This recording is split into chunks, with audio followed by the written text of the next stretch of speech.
Headlines. ನಾಪೋಕ್ಲುವಿನ Karnataka public ಶಾಲಾ ಆವರಣದಲ್ಲಿ field marshal Cariappa ಕ್ರೀಡಾ ಅಕಾಡೆಮಿ ವತಿಯಿಂದ ಬೇಸಿಗೆ ಶಿಬಿರದ ಸಮಾರೋಪ ಸಮಾರಂಭ ಹಮ್ಮಿಕೊಳ್ಳಲಾಗಿತ್ತು. ಕೆಆರ್ಪೇಟೆ ಪಟ್ಟಣದ ಕಲ್ಪತರು ಪ್ರಥಮ ದರ್ಜೆ ಕಾಲೇಜಿನ ಕಚೇರಿ ಹಾಗೂ ನೂತನ ಕಟ್ಟಡವನ್ನು ಉದ್ಘಾಟಿಸಲಾಯಿತು. ಶಿಕ್ಷಕರಿಲ್ಲದೆ ಎಸ್ಎಸ್ಎಲ್ಸಿಯಲ್ಲಿ ವಿದ್ಯಾರ್ಥಿಗಳು ಫೇಲ್ ಆಗಿದ್ದಾರೆಂದು ಆರೋಪಿಸಿ ಪ್ರತಿಭಟನೆ ನಡೆಸಿದ ಘಟನೆ ಪಾವಗಡ ತಾಲೂಕಿನ ಮಂಗಳವಾಡ ಗ್ರಾಮದಲ್ಲಿ ನಡೆದಿದೆ. ನಾಪೋಕ್ಲುವಿನ ಕರ್ನಾಟಕ ಪಬ್ಲಿಕ್ ಶಾಲಾ ಆವರಣದಲ್ಲಿ ಫೀಲ್ಡ್ ಮಾರ್ಷಲ್ ಕಾರ್ಯಪ್ಪ ಕ್ರೀಡಾ ಅಕಾಡೆಮಿ ವತಿಯಿಂದ ಬೇಸಿಗೆ ಶಿಬಿರದ ಸಮಾರೋಪ ಸಮಾರಂಭ ಹಮ್ಮಿಕೊಳ್ಳಲಾಗಿತ್ತು. ಶಿಬಿರದಲ್ಲಿ ಪಾಲ್ಗೊಂಡ ವಿದ್ಯಾರ್ಥಿಗಳಲ್ಲಿ ಹಲವರು ಉನ್ನತ ಸ್ಥಾನ ತಲುಪಿದ್ದಾರೆ. ಶಿಬಿರಾರ್ಥಿಗಳ ಸಾಧನೆಗೆ ಪೋಷಕರ ಸಹಕಾರ ಅಗತ್ಯ ಎಂದು ರಾಷ್ಟ್ರೀಯ ವೀಕ್ಷಕ ವಿವರಣೆಗಾರ ಕ್ರೀಡಾಪಟು ಚೆಪ್ಪುಡಿರ ಕಾರ್ಯಪ್ಪ ತಿಳಿಸಿದರು. ನಾಪೋಕ್ಲುವಿನ ಕರ್ನಾಟಕ ಪಬ್ಲಿಕ್ ಶಾಲಾ ಆವರಣದಲ್ಲಿ ಫೀಲ್ಡ್ ಮಾರ್ಷಲ್ ಕಾರ್ಯಪ್ಪ ಕ್ರೀಡಾ ಅಕಾಡೆಮಿ ವತಿಯಿಂದ ಆಯೋಜಿಸಲಾಗಿದ್ದ ಉಚಿತ ಬೇಸಿಗೆ ಶಿಬಿರದ ಸಮಾರೋಪ ಸಮಾರಂಭದಲ್ಲಿ ಪಾಲ್ಗೊಂಡು ಕಾರ್ಯಕ್ರಮವನ್ನು ದೀಪ ಬೆಳಗಿಸಿ ಉದ್ಘಾಟಿಸಿ ಮಾತನಾಡಿದರು. ಪುಟ್ಟ ಮಕ್ಕಳು ಮುಂದೆ ಬರಬೇಕಾದರೆ ಪೋಷಕರ ಸಹಕಾರ ಅತ್ಯಗತ್ಯ. ಮಕ್ಕಳು ಪ್ರೌಢಶಾಲೆಗೆ ಬರುವ ಹಂತದಲ್ಲಿ ಕ್ರೀಡಾ ಕೌಶಲ್ಯಗಳ ಅರಿವಿರಬೇಕು. ಮಕ್ಕಳ ಉನ್ನತಿಯ ಬಗ್ಗೆ ಪೋಷಕರಿಗೆ ತಿಳುವಳಿಕೆ ಇರಬೇಕು. ಮಕ್ಕಳಿಗೆ ಬೇಸಿಗೆ ಶಿಬಿರ ಮಾತ್ರವಲ್ಲ, ಮಳೆಗಾಲದ ನಂತರದ ದಿನಗಳಲ್ಲೂ ಶಿಬಿರವನ್ನು ಆಯೋಜಿಸಿ ವಿವಿಧ ಕ್ರೀಡೆಗಳ ಬಗ್ಗೆ ತರಬೇತಿ ನೀಡುವಂತಾಗಬೇಕೆಂದು ತಿಳಿಸಿದರು. ಕೊಡವ ಕೌಟುಂಬಿಕ ಹಾಕಿ ಉತ್ಸವದ ಅಧ್ಯಕ್ಷ ಕುಂಡ್ಯೋಳಂಡ ರಮೇಶ್ ಮುದ್ದಯ್ಯ ಮಾತನಾಡಿದರು. ಕಾರ್ಯಕ್ರಮದಲ್ಲಿ ಕುಂಡ್ಯೋಳಂಡ ಕುಟುಂಬದ ಹಿರಿಯರಾದ ಸುಬ್ಬಯ್ಯ, ರಾಷ್ಟ್ರೀಯ ವೀಕ್ಷಕ ವಿವರಣೆಗಾರ ಕ್ರೀಡಾಪಟು ಚೆಪ್ಪುಡಿರ ಕಾರ್ಯಪ್ಪ, ಶಿಬಿರದಲ್ಲಿ ನಿಸ್ವಾರ್ಥ ಸೇವೆ ಸಲ್ಲಿಸಿದ ಕುಟ್ಟಂ ಜೈಟ್ಟಿರ ಪುಕ್ಕುಂಜಿ ಅವರನ್ನ ಅಕಾಡೆಮಿ ವತಿಯಿಂದ ಸನ್ಮಾನಿಸಿ ಗೌರವಿಸಲಾಯಿತು. ಪೋಷಕರಾದ ಬಾಲೆಯಡ ಪ್ರತೀಶ್, ಪ್ರದೀಪ್, ಕವಿತಾ ತಮ್ಮ ಅನಿಸಿಕೆ ವ್ಯಕ್ತಪಡಿಸಿ ಮಾತನಾಡಿದರು. ಕಾರ್ಯಕ್ರಮದಲ್ಲಿ ಕಾಲೇಜಿನ ಉಪಪ್ರಾಂಶುಪಾಲರಾದ ಶಿವಣ್ಣ, ಮಡಿಕೇರಿಯ ವಂಡರಸ್ ಕ್ಲಬ್ ಸದಸ್ಯರಾದ ಬೊಪ್ಪಂಡ ಶಾಂಪುಣಚ್ಚ, ಬಾಬು ಸೋಮಯ್ಯ, ಗ್ರಾಮ ಪಂಚಾಯಿತಿ ಅಧ್ಯಕ್ಷ ವನಜಾಕ್ಷಿ ರೇಣುಕೇಶ್, ಉಪಾಧ್ಯಕ್ಷರಾದ ಕೊಲ್ಲೆಟಿರ ಹೇಮ ಅರುಣ್, ತರಬೇತುದಾರರಾದ ಕೇಟೋಳಿರ ಡಾಲಿ ಅಪ್ಪಚ್ಚ, ಅರೆಯಂಡ ಗಣೇಶ್ ಬೆಳ್ಳಿಯಪ್ಪ, ಕುಂಡಿಯೊಂಡ ಕವಿತಾ ಮುತ್ತಣ್ಣ, ಅಕಾಡೆಮಿ ನಿರ್ದೇಶಕರು, ಮಹಾಪೋಷಕರು, ಶಿಬಿರಾರ್ಥಿಗಳು ಇನ್ನಿತರರು ಇದ್ದರು. ಮಹಾಗಣಪತಿಂ ಮನಸಾ ಸ್ಮರಾಮಿ, ಮಹಾಗಣಪತಿಂ ಮನಸಾ ಸ್ಮರಾಮಿ. ಬೇಕಾದ್ರೆ ಹಳೆ ಆಟಗಾರರೆಲ್ಲ ಅಲ್ಲಿ ಕೂತಿದ್ದಾರೆ. ಅಂಬಿಯರು, ಕಲ್ಯಾಣ ಇವರೆಲ್ಲ ಏನ್ ಮಾಡ್ಬೇಕು ಅಂತಂದ್ರೆ ನಮ್ಮ ಮಕ್ಕಳನ್ನ ಕರ್ಕೊಂಡು ಬಂದು ಅರ್ಧ ಗಂಟೆ ಮೈದಾನಕ್ಕೆ ನೀವು ಬಂದ್ರೆ ಮಕ್ಕಳು ಕಂಡು ಬಂದೇ ಬರ್ತಾರೆ. ಇವರು ಬೆಳಿಗ್ಗೆ ಬಸವಣ್ಣನ ಹತ್ರ ಹೇಳಿದೆ ನಾನು, ಇವರೆಲ್ಲ ನಮ್ದು ಸಂಘ ಸಂಸ್ಥೆನ ಕಟ್ಟಿ ಬೆಳೆಸಿದರು. ಹೇಗೆ ಬೆಳೆದಿದೆ ಅಂತ ಹೇಳಿದ್ರೆ ಇವತ್ತು ಎಲ್ಲ ಕೋಆಪರೇಟಿವ್ ಸೊಸೈಟೀಸ್ ಬಹಳಷ್ಟು ಬಲಿಷ್ಠವಾಗಿ ಬೆಳೆದಿದೆ. ಮನೆ ಮನೆಗೆ ಹೋಗಿ ದುಡ್ಡು ಕಲೆಕ್ಟ್ ಮಾಡಿದ್ರು, ಮನೆ ಮನೆಗೆ ಹೋಗಿ ಶೇರ್ ಹಣ ಕೊಟ್ಟರು. MC ನಾಣಯ್ಯ ಮತ್ತೆ ಬಸವಣ್ಣ ಇವರೆಲ್ಲ ಇದ್ರು, ರಮೇಶ್ ಅಣ್ಣ ಎಲ್ಲ ಮನೆ ಮನೆಗೆ ಹೋಗಿ ದುಡ್ಡು 10 ರೂಪಾಯಿ ಕಲೆಕ್ಟ್ ಮಾಡಿದ್ದು. ಇವತ್ತು ವ್ಯವಸಾಯ ಸಹಕಾರ ಸಂಘ ಉನ್ನತ ರೀತಿಯಲ್ಲಿ ಬೆಳೆದಿದೆ. ಈ ಯಾವ ಬಿರುಗಾಳಿಗೂ ಬೀಳಲ್ಲ, ಯಾವ ಪ್ರಳಯಕ್ಕೂ ಬೀಳಲ್ಲ, ಅಷ್ಟು ಗಟ್ಟಿ ಇದೆ. ಯಾಕೆ ಬೆಳೀತಂದ್ರೆ ನಿಮ್ಮೆಲ್ಲರ ಸಹಕಾರ. ಅದೇ ರೀತಿ ಈ ಹಾಕಿ ಕ್ಯಾಂಪ್ ನ ಕಟ್ಟಬೇಕಂದ್ರೆ ಪ್ರತಿಯೊಬ್ಬ ಹಾಕಿ ಆಡಿದ ಆಟಗಾರ ಇದಕ್ಕೆ ಸ್ವಯಂತವಾಗಿ ತನ್ನ ಏನಾದ್ರೂ 1% ಕೊಡುಗೆಯನ್ನು ಕೊಡಲೇಬೇಕು. ಕೇವಲ ಈಗ ಒಂದು ಕಲಿಯಂಡ ಭರತ್ ಅಂತ ಹೇಳಿ ಎಕ್ಸಾಂಪಲ್ ಕೊಡ್ತಾ ಇದ್ದೀನಿ, ಉದ್ದೇಶಪೂರ್ವಕ. ಚಿಹ್ನೆ ಅಂತ ಹೇಳಿದ್ರೆ ನಿಜವಾಗ್ಲೂ ಹೆಮ್ಮೆ ಆಗುತ್ತೆ ನಮ್ಗೆ. ನಿಜವಾಗ್ಲೂ ಮಕ್ಕಳಿಗೆ ನಾನು ಒಂದು ಕಿವಿ ಮಾತಲ್ಲಿ ಹೇಳಲು ಇಚ್ಛೆ ಪಡ್ತಾ ಇದ್ದೀನಿ. ನಾನು ಕೂಡ ಇಲ್ಲೇ ಓದಿದ್ದು. ನಾನು ಗೌರ್ಮೆಂಟ್, ತುಂಬಾ ಜನರಿಗೆ ಗೊತ್ತಿರ್ಲಿಕ್ಕಿಲ್ಲ, ನಾನು 7ನೇ ಕ್ಲಾಸ್ ವರೆಗೆ ಇಲ್ಲೇ ಗೌರ್ಮೆಂಟ್ ಸ್ಕೂಲಲ್ಲಿ ಓದಿದ್ದು. ನಮ್ಮ GPS ಸ್ಕೂಲಲ್ಲಿ ಓದಿದ್ದು, ಗೌರ್ಮೆಂಟ್ ಪಬ್ಲಿಕ್ ಸ್ಕೂಲಲ್ಲಿ 7ನೇ ಕ್ಲಾಸ್ ವರೆಗೆ. ಅಲ್ಲಿಂದ ಗೂಡಿಗೆ ಹೋದೆ, ಅಲ್ಲಿಂದ ಬೆಂಗಳೂರಿಗೆ ಹೋದೆ. ನಾನು ಈ ಅನಾವರಣ ಮಾಡಿದ್ದೀರಾ, ನಾವು ಊಹಿಸದ ರೀತಿಯಲ್ಲಿ ನಮಗೆ ಗೌರವ ಪಟ್ಟಿದ್ದೀರಾ. ಅದಕ್ಕಾಗಿ ನಮ್ಮ ಕುಂಡೋಳ ಕುಟುಂಬಸ್ಥರ ಪರವಾಗಿ ನಮ್ಮನ್ನು ಸನ್ಮಾನ ಮಾಡಿದ್ದೀರಾ. ನಾವು ನಮ್ಮ ಅಧ್ಯಕ್ಷ ಮತ್ತು ಸಂಚಾಲಕರನ್ನ ಸನ್ಮಾನ ಮಾಡ್ತೀವಿ ಅಂತ ಪತ್ರಿಕೆಯಲ್ಲಿ ಮುದ್ರಣ ಮಾಡಿದ್ವಿ. ನಾವು ಹೇಳಿದ್ವಿ ನಮಗೆ ಸನ್ಮಾನ ನಮ್ಮ ಕುಟುಂಬದ ಹಿರಿಯರಿಗೆ ಕೊಡಬೇಕು ಅಂತ ಹೇಳಿದಾದ್ಮೇಲೆ ನಮ್ಮ ಸುಬ್ಬಯ್ಯನವ್ರನ್ನ ಅಲ್ಲಿ ಕೂರಿಸಿ ಸನ್ಮಾನ ಕೊಟ್ಟಿದ್ದು ನಾವೆಲ್ಲ ಸ್ವೀಕಾರ ಮಾಡಿದಂಗಾಯ್ತು. ಅದಕ್ಕಾಗಿ ನಮ್ಮ ಈ ಒಂದು ಸನ್ಮಾನಕ್ಕೆ ನಿಮಗೆ ಆಭಾರಿ ಆಗಿದ್ದೇವೆ. ಹಾಗೆ 24 ವರ್ಷದ ಈ ಹಾಕಿ ಅಕಾಡೆಮಿ ತರಬೇತಿಯ ಕಾಲ, ಹಾಗೆ ನಮ್ಮ ಹಾಕಿ ಹಬ್ಬವು 24ನೇ ವರ್ಷದ 24ನೇ ಹಾಕಿ ಹಬ್ಬ ಎಲ್ಲ 24 ಬಂದಿದೆ. ಇದು ಒಂದು ಖುಷಿ ಪಡುವಂತ ವಿಚಾರ. ಏನೇ ಇರಲಿ, ಕಳೆದ 24 ವರ್ಷದಿಂದ ಈ ಒಂದು ಮಕ್ಕಳಿಗೆ ತರಬೇತಿ ಕೊಟ್ಟು ಈ ಮೂಲಕ ನಮ್ಮ 2,000 ಚಿಲ್ಲರೆ ಮಕ್ಕಳಿಗೆ ತರಬೇತಿ ಕೊಟ್ಟಿದ್ದೀರಂತ ತಾವು ವರದಿಯಲ್ಲಿ ಹೇಳಿದ್ದೀರಾ.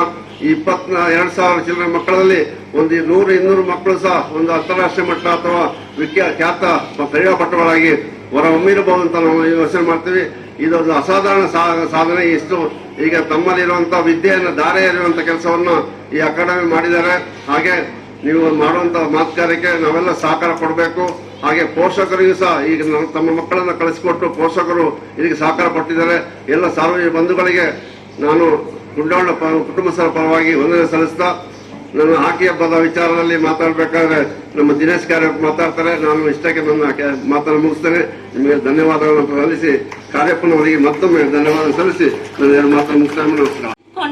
ನಾನು ಏನಾದ್ರು ಒಂದು ಸಾಧನೆ ಮಾಡ್ತೀನಿ ಅಂತ ಎದ್ದ ಕೂಡಲೇ ಹೇಳಬೇಕು. ನೀವೆಲ್ಲ ಇವತ್ತಿಂದ ಮಾಡಬೇಕು. ಅದನ್ನ ಮಾಡಿಸುವ ಕೆಲಸ ಪೋಷಕರದಾಗಬೇಕು.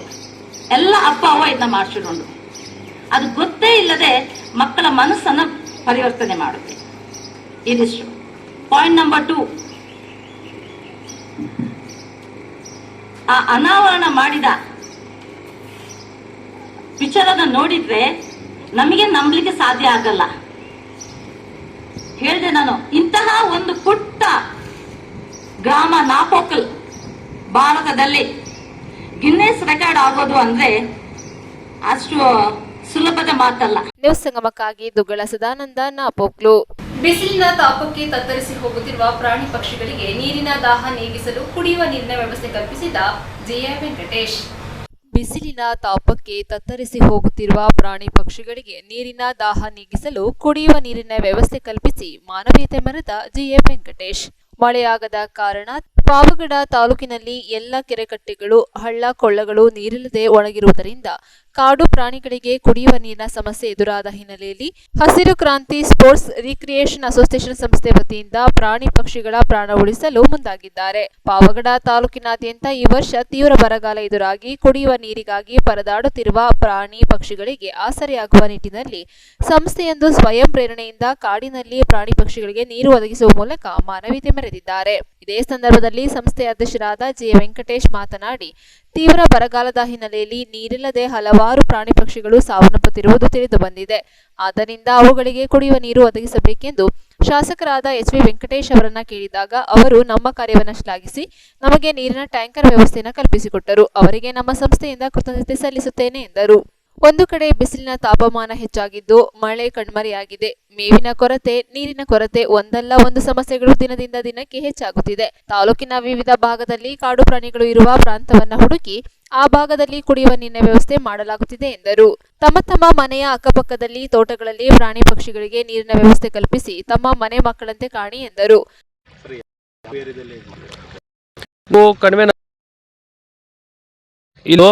ಮತ್ತೆ ಕೆಲವು ಕಡೆ ತೊಟ್ಟಿಗಳು ಕಟ್ಬಿಟ್ಟು ಅಲ್ಲಲ್ಲಿ ನೀರು ಬಿಡ್ತಾ ಇದ್ದೀವಿ. ನಮ್ಮ ಟ್ಯಾಂಕರಿಂದನೇ ತೊಗೊಂಡೋಗಿ ಬಿಡ್ತಾ ಇದ್ದೀವಿ. ಆ ಥರ ಮಾಡ್ಕೊಂಡು ಹೋಗ್ತಾ ಇದ್ದೀವಿ. ಯಾಕಂದರೆ ಕೆಲವರು ನೀರಿದ್ದೂ ತೋಟದವ್ರು ಬಿಡಲ್ಲ. ಯಾಕಂದರೆ ಜಿಂಕೆಗಳು ಹಾನಿ ಮಾಡ್ತಾವಂತ ಬಿಟ್ಟು ಆ ಕೆಲಸ ಮಾಡ್ತಾ ಇದ್ದಾರೆ. ಅದಕ್ಕೆ ದಯವಿಟ್ಟು ನಾವು ಅವ್ರನ್ನ ಕೇಳ್ಕೊಳ್ಳೋದೇನೆಂದರೆ, ಇಲ್ಲಿ ನಿಮ್ಮ ತೋಟದ ಪಕ್ಕದಲ್ಲಿ ನೀವು ಫೆನ್ಸಿಂಗ್ ಹಾಕಿರ್ತೀರೋ ಆ ಫೆನ್ಸಿಂಗ್ ಪಕ್ಕದಲ್ಲಿ ಚಿಕ್ಕದೊಂದು ತೊಟ್ಟಿ ಇಟ್ಟು ನೀರು ಬಿಡಬೇಕಂತ ತಮ್ಮಲ್ಲೆಲ್ಲಲ್ಲೂ ಮನಸ್ಫೂರ್ತಿಯಾಗಿ ಕೇಳ್ಕೊತಾ ಇದ್ದೀನಿ. ಯಾಕಂದರೆ ಇವತ್ತು ಎಲ್ಲ ಫೆನ್ಸಿಂಗ್ ಮಾಡ್ಕೊಂಡ್ಬಿಟ್ಟು ಇದ್ದರೆ ಫಾರೆಸ್ಟಲ್ಲಿ ಅನಿಮಲ್ಸೇ ನಿಲ್ತಾ ಇಲ್ಲ. ಎಲ್ಲಂದ್ರಲ್ಲೇ ಪಾಪ ಸತ್ತೋಗ್ತಾ ಇದ್ದಾವೆ ನೀರಿಲ್ಲದೆ. ಹಾಗಾಗಿ ಎಲ್ಲಿ ತೋಟ ಇರುತ್ತೋ ದಯವಿಟ್ಟು ನಾನು ಇಡೀ ತಾಲೂಕಿನ ರೈತ ಬಾಂಧವರಲ್ಲಿ ಕೇಳ್ಕೊತಾ ಇದ್ದೀನಿ, ತೋಟ ಹಾಳು ದಯವಿಟ್ಟು ನಿಮ್ಮ ಕೈಲಿ ಏನಾಗುತ್ತೋ ಒಂದು ತೊಟ್ಟಿ ಇಟ್ಬಿಟ್ಟು ತೋಟದ ಪಕ್ಕದಲ್ಲಿ ಅಲ್ಲಿ ನೀರು ಬಿಡುವಂಥ ವ್ಯವಸ್ಥೆಯನ್ನು ಮಾಡಬೇಕಂತ ತಮ್ಮೆಲ್ಲರಲ್ಲೂ ನಾವು ಸ್ಪೋರ್ಟ್ಸ್ ಆ್ಯಂಡ್ ರಿಕ್ರಿಯೇಷನಿಂದ ಎಲ್ಲ ನಾವು ಡೈರೆಕ್ಟರ್ಸು ಎಲ್ಲರ ಪರವಾಗಿ ನಾನು ನಿಮ್ಮಲ್ಲಿ ವಿನಂತಿ ಮಾಡ್ಕೊತೀನಿ. ದಯವಿಟ್ಟು ತೋಟದ ಪಕ್ಕದಲ್ಲಿ ತೊಟ್ಟಿಗಳನ್ನು ಬಿಡಿ. ಇಲ್ಲ ನನಗೆ ನಮ್ಮ ಫೋನ್ ನಂಬರ್ ಇರುತ್ತೆ, ನನಗೆ ಫೋನ್ ಮಾಡಿ, ಪಕ್ಕದಲ್ಲಿ ತೊಟ್ಟಿ ಇಡ್ತೀನಿ, ನೀರಿನ ವ್ಯವಸ್ಥೆ ಮಾಡಿ. ದೂರ ಆದರೆ ಹತ್ರ ನಾವೇ ತೊಗೊಂಬಂದು, ದೂರ ಆದರೆ ನಿಮ್ಮ ತೋಟದಲ್ಲಿ ಇರ್ತಕ್ಕಂಥ ಕೊಳವೆ ಬಾವಿ ನೀವೇ ನೀರು ಬಿಡಬೇಕಂತ ತಮ್ಮೆಲ್ಲರಲ್ಲೂ ಮನವಿ ಮಾಡ್ತಾ ಇದ್ದೀನಿ. ಪ್ರಾಣಿಗಳ ರಕ್ಷಣೆಗಾಗಿ ದಯವಿಟ್ಟು ಎಲ್ಲರೂ ಸಹಕಾರ ಕೊಡಿ ಅಂತ ಹೇಳ್ತಾ ಇದ್ದೀನಿ. ನ್ಯೂಸ್ ಸಂಗಮಕ್ಕಾಗಿ ಅನಿಲ್ ಯಾದವ್, ಪಾವಗಡ, ತುಮಕೂರು. ಕ್ಯಾರ್ಪೇಟೆ ಪಟ್ಟಣದ ಕಲ್ಪತರು ಪ್ರಥಮ ದರ್ಜೆ ಕಾಲೇಜಿನ ಕಚೇರಿ ಹಾಗೂ ನೂತನ ಕಟ್ಟಡವನ್ನು ಉದ್ಘಾಟಿಸಲಾಯಿತು. ವಿದ್ಯೆಯ ಜ್ಞಾನದ ಬೆಳಕಿನ ಶಕ್ತಿಯು ಸಾಧಕರ ಸ್ವತ್ತೇ ಹೊರತು ಸೋಮಾರಿಗಳ ಸೊತ್ತಲ್ಲ ಎಂದು ಸಮಾಜ ಸೇವಕ ಮಲ್ಲಿಕಾರ್ಜುನ್ ತಿಳಿಸಿದ್ರು. ಕೆಆರ್ಪೇಟೆ ಪಟ್ಟಣದ ಕಲ್ಪತರು ಪ್ರಥಮ ದರ್ಜೆ ಕಾಲೇಜಿನ ಕಚೇರಿ ಹಾಗೂ ನೂತನ ಕಟ್ಟಡವನ್ನು ಉದ್ಘಾಟನೆ ಮಾಡಿ ವಿದ್ಯಾರ್ಥಿಗಳನ್ನು ಉದ್ದೇಶಿಸಿ ಮಾತನಾಡಿದರು. ವಿದ್ಯಾರ್ಥಿ ಜೀವನದಲ್ಲಿ ಪದವಿ ವ್ಯಾಸಂಗವು ನಿರ್ಣಾಯಕ ಘಟ್ಟವಾಗಿದೆ. ಪದವಿ ಪರೀಕ್ಷೆಯ ನಂತರ ಶ್ರದ್ಧಾಭಕ್ತಿಯಿಂದ ವ್ಯಾಸಂಗ ಮಾಡಿ ಸ್ಪರ್ಧಾತ್ಮಕ ಪರೀಕ್ಷೆಯನ್ನು ಎದುರಿಸಿದರೆ ಖಂಡಿತವಾಗಿಯೂ ಅತ್ಯುನ್ನತವಾದ ಹುದ್ದೆಯನ್ನು ಅಲಂಕರಿಸುವ ಜೊತೆಗೆ ತಾಲೂಕಿನ ಕೀರ್ತಿಯ ಜೊತೆಗೆ ಗುರು ಹಿರಿಯರು ಮತ್ತು ತಂದೆ ತಾಯಿಗಳ ಹೆಸರನ್ನ ಬೆಳಗಿಸಿ ಸಾಧನೆ ಮಾಡಬಹುದಾಗಿದೆ ಎಂದರು. ಸಮಾರಂಭದಲ್ಲಿ ಭಾಗವಹಿಸಿ ಕಾಲೇಜಿನ ಸೆಮಿನಾರ್ ಕೊಠಡಿಯನ್ನು ಉದ್ಘಾಟಿಸಿದ ಮಾಜಿ ಶಾಸಕ ಕೆಬಿ ಚಂದ್ರಶೇಖರ್ ಮಾತನಾಡಿದರು.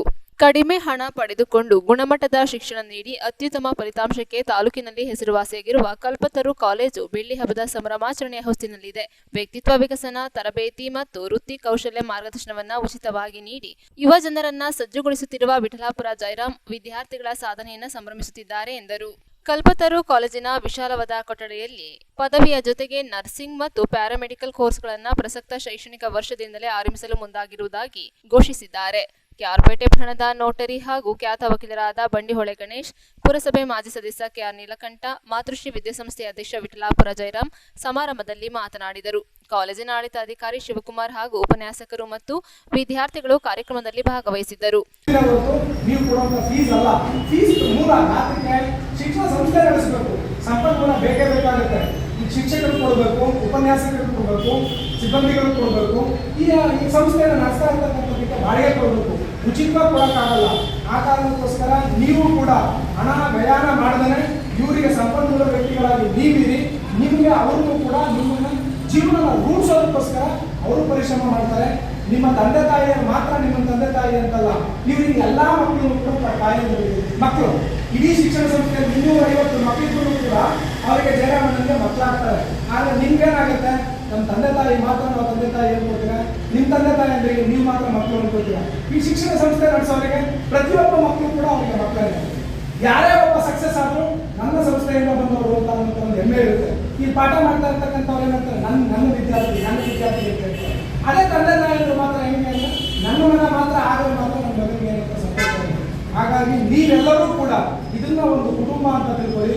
ಈ ಶಾಲೆಗೆ ಒಂದು ಕೀರ್ತಿ ತರುವಂಥದ್ದನ್ನ, ಈ ಸಂಸ್ಥೆಗೆ ಕೀರ್ತಿ ತರುವಂಥ ಕೆಲಸನ ನೀವು ಮಾಡ್ತೀರಿ ಅನ್ನೋ ಒಂದು ಸಂಕಲ್ಪ ಮಾಡಿದ್ರೆ ಖಂಡಿತವಾಗ್ಲೂ ನಿಮಗೆ ಶ್ರೇಯಸ್ಸಿರುತ್ತೆ.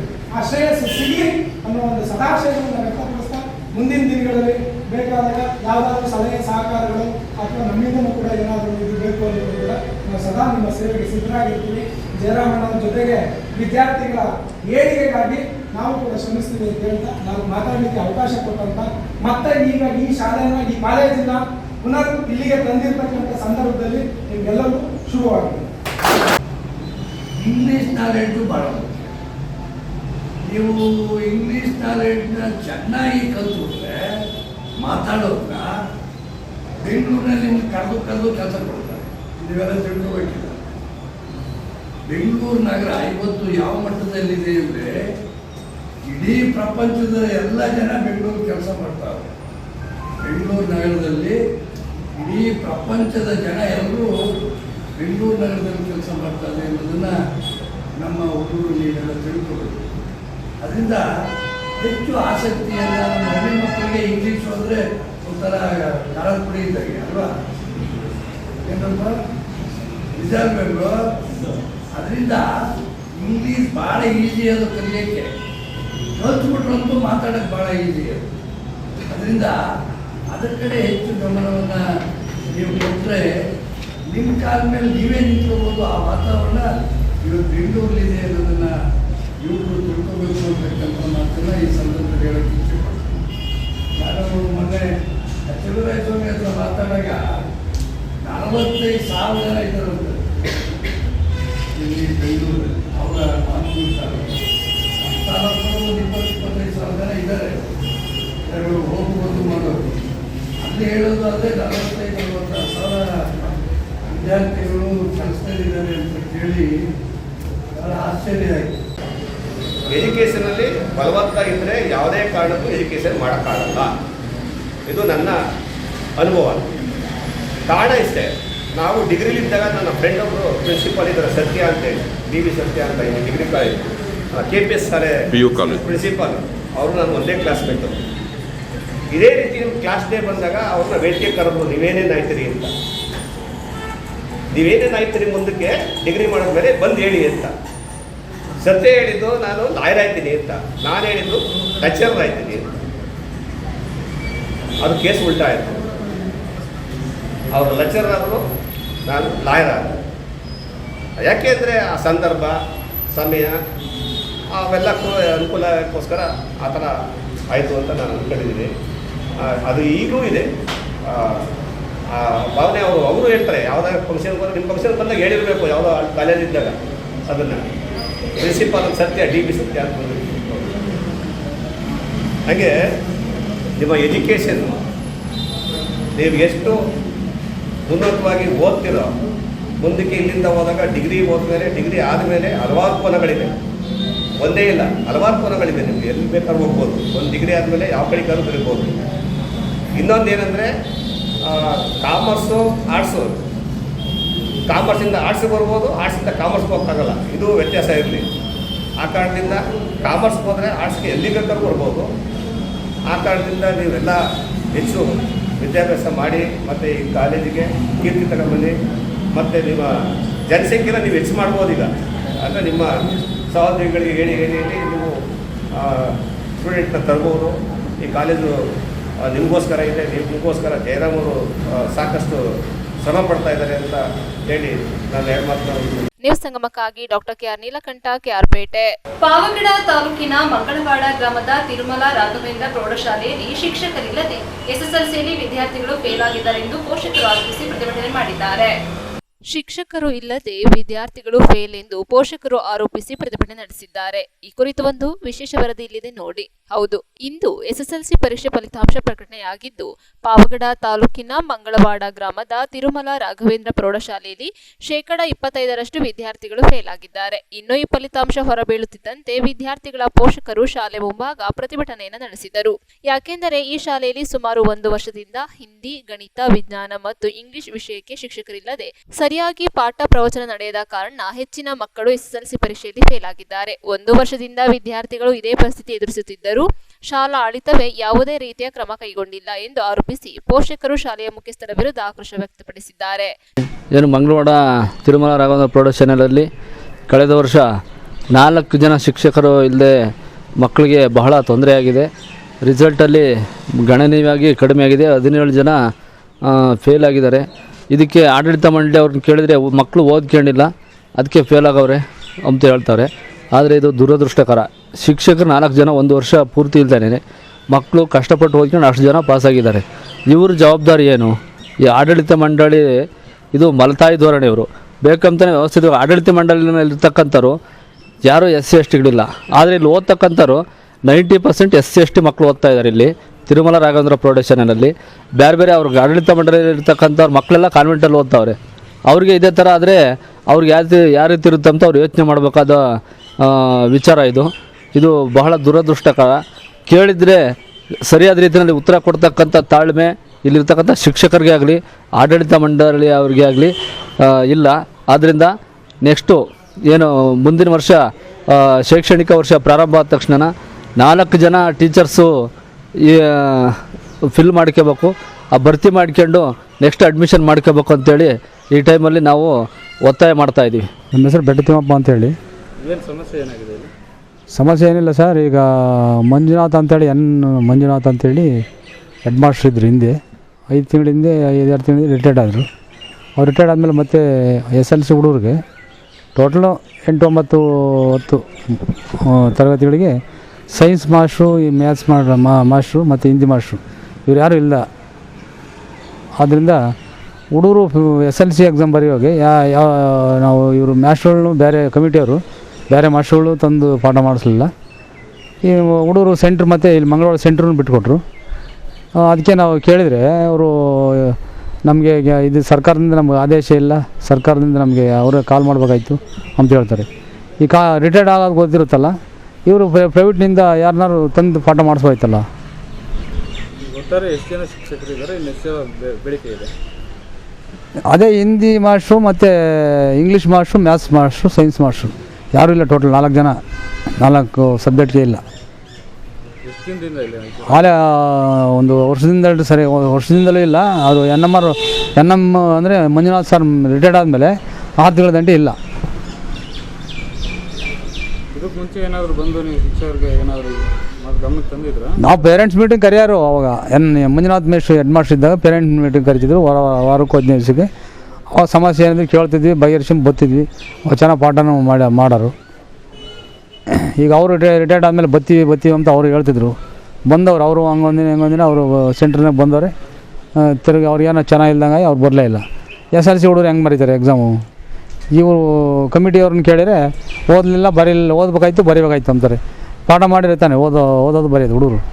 ಎಷ್ಟು ಜನ ಇದ್ರು ಒಟ್ಟಾರೆ ಸ್ಕೂಲಲ್ಲಿ ಮಕ್ಕಳು ಸ್ಟ್ರೆಂತು ಗೊತ್ತಿಲ್ಲ ನಮಗೆ, ಸ್ಟ್ರೆಂತ್ ಏನೋ ಇದ್ದಾರೆ. ಈಗ ಫೇಲ್ ಎಷ್ಟು ಜನ ಆಗಿದ್ದಾರೆ? ಫೇಲ್ 17 ಜನ ಫೇಲ್ ಆಗಿರೋದು. ಹೌದಾ? ಈಗ ಶಿಕ್ಷಕರು ಏನು ಹೇಳ್ತಾರೆ? ಶಿಕ್ಷಕರು ಅದನ್ನು ನಾವೇನು ಕೇಳಿಲ್ಲ. ಶಿಕ್ಷಕರು ಅವರು ಏನು ಹೇಳ್ತಾರೆ ಅಂದರೆ ಕಮಿಟಿಯವ್ರಿಗೆ ಅವ್ರ ಮೇಲೆ ಹೇಳ್ತಾರೆ, ಇವರು ನಾವು ಸರ್ಕಾರದ ಆದೇಶ ಬರಲಿ ಇದು ಮಾಡ್ತೀವಿ ಅಂತಾರೆ. ನ್ಯೂಸ್ ಸಂಗಮಕ್ಕಾಗಿ ಅನಿಲ್ ಯಾದವ್, ಪಾವಗಡ, ತುಮಕೂರು. ರಾಜ್ಯ ಕಾಂಗ್ರೆಸ್ ಕೆಲ ದಿನಗಳಿಂದ ಪೆನ್ ಡ್ರೈವ್ ನೆಪದಲ್ಲಿ ನೀಚ ರಾಜಕಾರಣ ಮಾಡುತ್ತಿದ್ದಾರೆ ಎಂದು ಆರೋಪಿಸಿ ಕೆಆರ್ಪೇಟೆಯಲ್ಲಿ ಜೆಡಿಎಸ್ ಪಕ್ಷದ ವತಿಯಿಂದ ಬೃಹತ್ ಪ್ರತಿಭಟನೆ ನಡೆಸಿದ್ದಾರೆ. ರಾಜ್ಯ ಕಾಂಗ್ರೆಸ್ ಕಳೆದ ಕೆಲ ದಿನಗಳಿಂದ ಪೆನ್ ಡ್ರೈವ್ ನೆಪದಲ್ಲಿ ನಡೆಸುತ್ತಿರುವ ನೀಚ ರಾಜಕಾರಣದ ವಿರುದ್ಧ ಕೆಆರ್ಪೇಟೆಯಲ್ಲಿ ಜೆಡಿಎಸ್ ಪಕ್ಷದ ವತಿಯಿಂದ ಬೃಹತ್ ಪ್ರತಿಭಟನೆ ನಡೆಸಲಾಯಿತು. ನೂರಾರು ಹೆಣ್ಣು ಮಕ್ಕಳ ವಿಷಯದಲ್ಲಿ ಕಾಂಗ್ರೆಸ್ ಪಕ್ಷ ಮತ್ತು ಪಕ್ಷದ ನಾಯಕರು ಚೆಲ್ಲಾಟವಾಡುತ್ತಿದ್ದು ಕುತಂತ್ರ ರಾಜಕಾರಣ ನಡೆಸುತ್ತಿದೆ. ವ್ಯವಸ್ಥಿತ ಷಡ್ಯಂತ್ರ ಮೂಲಕ ಮಾಜಿ ಪ್ರಧಾನಿಗಳಾದ ಎಚ್.ಡಿ. ದೇವೇಗೌಡರ ಕುಟುಂಬಕ್ಕೆ ಮಸಿ ಬಳಿಯುವ ಪ್ರಯತ್ನ ಮಾಡುತ್ತಿರುವುದು ಜಗಜಾಹೀರಾಗಿದೆ. ತಮ್ಮಿಷ್ಟದಂತೆ ತನಿಖೆ ನಡೆಸಲು ಎಸ್ಐಟಿ ರಚನೆ ಮಾಡಿ ತನಿಖೆಯ ಹಾದಿ ತಪ್ಪಿಸುತ್ತಿರುವುದು ಸ್ಪಷ್ಟವಾಗಿದೆ. ಸಾವಿರಾರು ಪೆನ್ ಡ್ರೈವ್ಗಳನ್ನು ರಾಜ್ಯಾದ್ಯಂತ ಹಂಚಿರುವುದರ ಹಿಂದೆ ಕಾಂಗ್ರೆಸ್ನ ಮಹಾನಾಯಕರೇ ಇದ್ದಾರೆ ಎಂಬುದು ಈಗಾಗಲೇ ಆಡಿಯೋ ಪುರಾವೆಗಳ ಮೂಲಕ ಸ್ಪಷ್ಟವಾಗಿದೆ. ಈ ಕೂಡಲೇ ಈ ಪ್ರಕರಣವನ್ನು ನ್ಯಾಯಾಂಗ ತನಿಖೆ ಅಥವಾ ಸಿಬಿಐ ತನಿಖೆಗೆ ಒಪ್ಪಿಸಬೇಕೆಂದು ಆಗ್ರಹಿಸಲಾಯಿತು.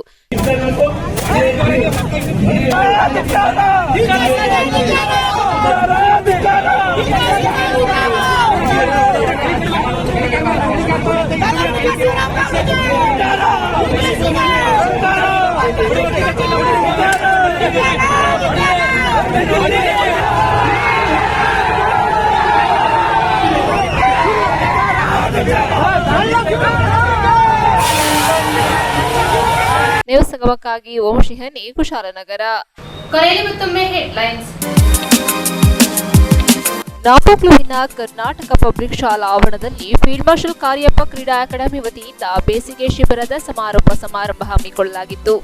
ಕೆಆರ್ಪೇಟೆ ಪಟ್ಟಣದ ಕಲ್ಪತರು ಪ್ರಥಮ ದರ್ಜೆ ಕಾಲೇಜಿನ ಕಚೇರಿ ಹಾಗೂ ನೂತನ ಕಟ್ಟಡವನ್ನು ಉದ್ಘಾಟಿಸಲಾಯಿತು. ಶಿಕ್ಷಕರಿಲ್ಲದೆ ಎಸ್ಎಸ್ಎಲ್ಸಿಯಲ್ಲಿ ವಿದ್ಯಾರ್ಥಿಗಳು ಫೇಲ್ ಆಗಿದ್ದಾರೆಂದು ಆರೋಪಿಸಿ ಪ್ರತಿಭಟನೆ ನಡೆಸಿದ ಘಟನೆ ಪಾವಗಡ ತಾಲೂಕಿನ ಮಂಗಳವಾಡ ಗ್ರಾಮದಲ್ಲಿ ನಡೆದಿದೆ. ಇಲ್ಲಿಗೆ ನ್ಯೂಸ್ ಸಂಗಮ ಮುಕ್ತಾಯವಾಯಿತು. ಸುದ್ದಿ, ಮಾಹಿತಿ, ಮನೋರಂಜನೆಗಾಗಿ ನೋಡ್ತಾ ಇರಿ ಸಂಗಮ ಟಿವಿ. ವಂದನೆಗಳೊಂದಿಗೆ ಸುಪ್ರೀತಾ ಎಲ್ಎನ್.